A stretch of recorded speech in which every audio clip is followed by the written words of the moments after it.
Good morning, it's Woody. It's Tuesday morning. Normally I do this on a Monday morning, but I got stuck in traffic yesterday on the way to work, so I couldn't do the video. So anyway, I wanted to talk about some stuff today. Firstly, I want to start off with a massive positive, because a friend of mine, someone I once taught on a course called Calming Your Anxious Mind that I ran, and I stayed good friends with him, had some really great news last week. His wife, Jackie, was diagnosed with stage 4 breast cancer, I believe in 2021, which had metastasized into her liver. She was not expected to see out Christmas. I remember having a conversation with him when he found out. I remember talking to a man that was broken. I remember just not knowing what to say myself, and just listening to him and letting him really sort of pour his heart out, and listening to this poor guy and thinking to myself, what do I tell him? And the only thing I can think of is just stay positive as much as possible and keep believing. Little did I know that probably at that time my own cancer was growing inside me. We're not aware of these things. I didn't know. But anyway, on Friday, this lovely message came up on the Facebook group. I have a group called Fighting Cancer with Positivity. If anyone wants to join in, I'll put a link on after.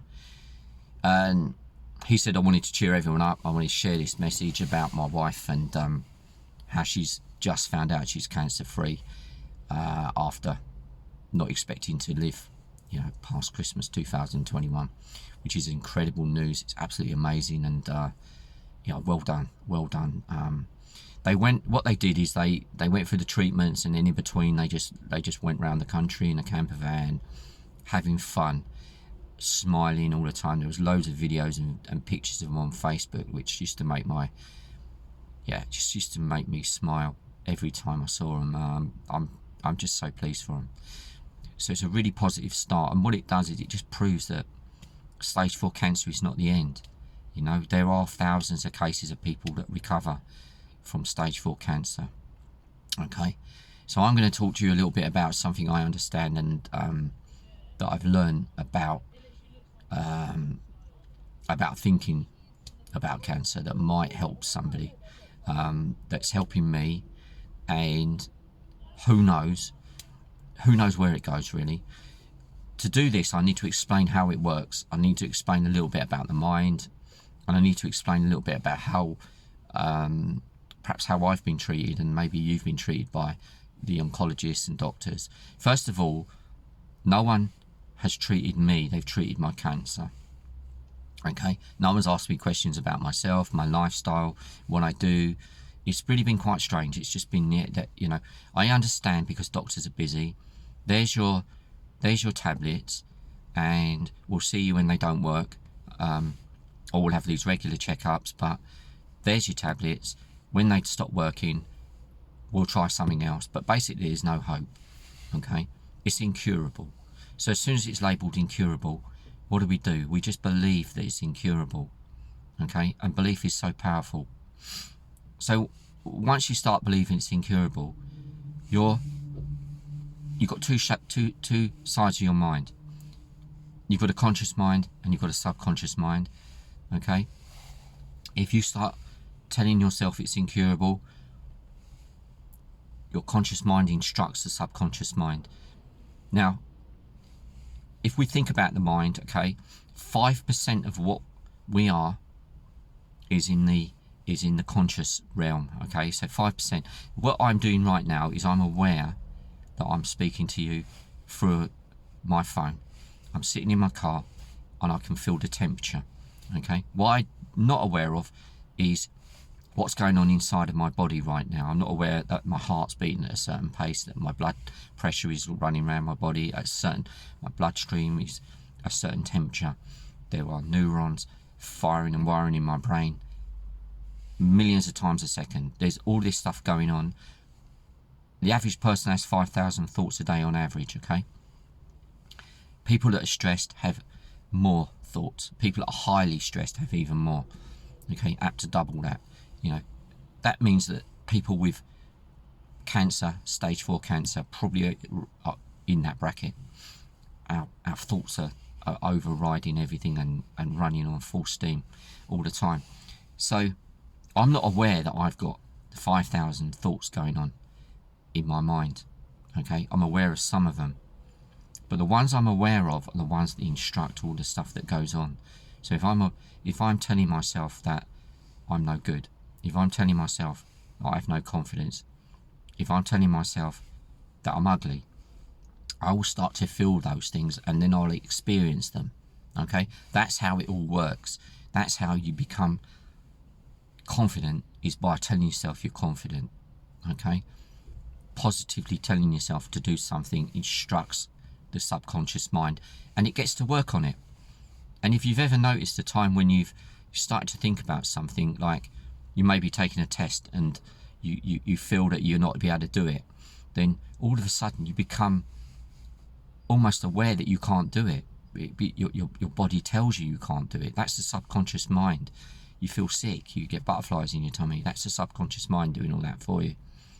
Okay, so we need to use and work on these two powers to help us.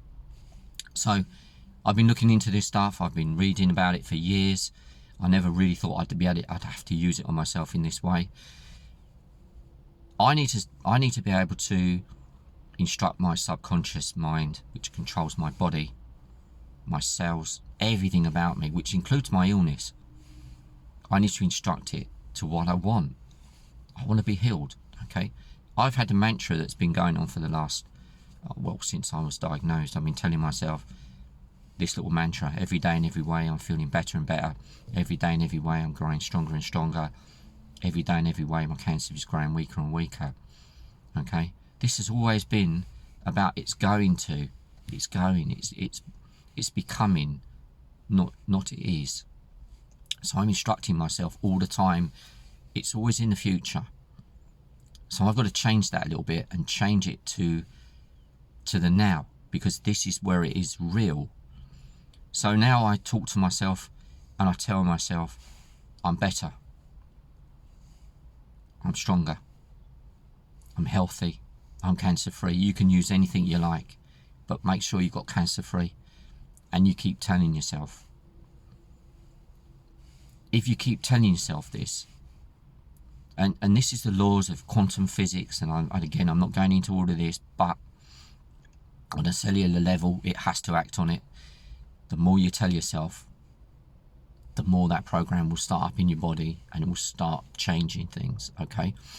Now, people might say I'm giving false hopes where there's no hope. Listen, if it's any kind of hope, whether it's false hope, the word hope is what we need. We can't just go home and accept this is it. This is not what I'm doing. 2 young children, and my beautiful wife, my family. I'm not accepting that I'm going to live a maximum of 5 years. I've been told a minimum of 2 to 5 years. Sorry, my snooze alarm gone off. I'm not accepting it. We need to stand up. We need to take ownership of ourselves. I know we believe in the doctors, and this is the problem. I think doctors are amazing, but there's a point where it comes to things like cancer, especially stage 4 cancer, where they almost give up on us because they tell us that it's incurable straight away. I'm very sorry, Woody, but you have stage 4 metastatic incurable cancer, which means you've got no bloody chance. Okay? How can I accept that? It means I'm giving in. I will never give in. I won't give in. And by trying something different, by living my life as if it's already healed, then I'm instructing these programs to work. Look at anything to do with Bruce Lipton, Joe Dispenza, anything to do with the power of now, Eckhart Tolle, These people have been talking about this stuff for years. There's a film called The Secret about your power of attraction. I think some of it's commercially, I don't know, sometimes well, who knows where it goes. I do know that people that know this stuff charge a fortune to explain how it works. I'm doing it here for nothing because I understand it. I've been on courses as well. But the thing that really makes it for me is I believe it. And without the belief of that, then we have nothing. If we, for instance, take a tablet and don't believe it's going to work, it will not work. If we take a tablet and believe it's going to work, it will work almost before it's even in your mouth. That's the placebo effect. And we are really one giant placebo effect here. Our beliefs, we have to change our beliefs. We have to change the belief that the doctor is not always right. The oncologist doesn't know everything. And a good doctor would admit that. A good doctor would tell you that they don't heal anyone. The body heals itself. The mind heals the body. Okay? So, you've got to, in my opinion, and this is only my opinion, I'm not telling anyone to stop taking medication, but I've stopped taking some of my painkillers now. I've cut down on my painkillers because I've become used to taking painkillers for so long, and I'm telling myself I've got no pain, and it's working. I am literally on the barest amount of painkillers, and it's starting to work. There's something going on here, and I wanted to share it, and I wanted to share that good news earlier, so I wanted it to be really positive, and I want to give people some kind of belief that it's not all over, that you don't have to lay down and die, that you've got a powerful mind, that we don't even know what the mind can do yet. We just know that it is powerful. We know that we probably only use 10% of it, apparently. So put it to good use. Don't give in. Don't let them tell you that you're incurable, because you're not. Nothing's impossible. In fact, change it to I'm possible. I love that. I think that's brilliant. Anyway, thank you. Hopefully this will inspire you, will make you feel that you've got another way of thinking about stuff, will give you more things to believe in, and I believe we can do it. I believe we can beat this. Okay, so until the next time, please be free to share this, tell people about what I'm talking about, because I just want to help. That's all I want to do. Take care now. I'll speak to you again next time. Bye now.